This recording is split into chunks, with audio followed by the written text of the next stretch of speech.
William was in the Indian Army from 1919 to 1939. Amanda's retrieved his army records for this period from the Indian office at the British Library. Offence.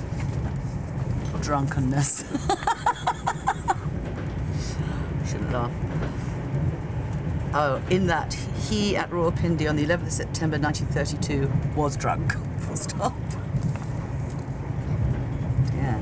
Severely reprimanded was his punishment. More drunkenness, or...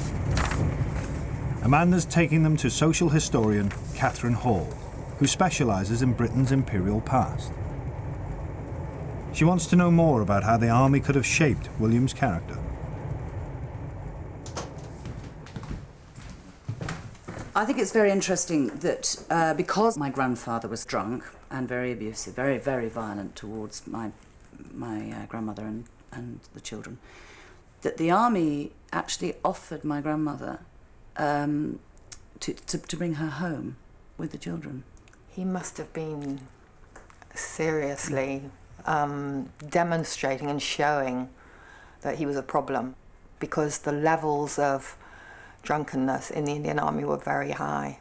And why was that? Why were the levels of drunkenness? Well, it was a very enclosed kind of life, and one of the really striking things about British rule in India is how small, really, that British Army garrison was. So white officers and people like your grandfather, a non-commissioned officer, but with authority over a lot of Indians, were very much in the front line. You know, the defended white man holding on to the power of the Raj. Quite scary, I would Yes, thought then. it's distinctly scary, distinctly scary. You've got some of the records saying that he's seriously reprimanded for drunkenness and so on. His superior officers are exercising their power over him.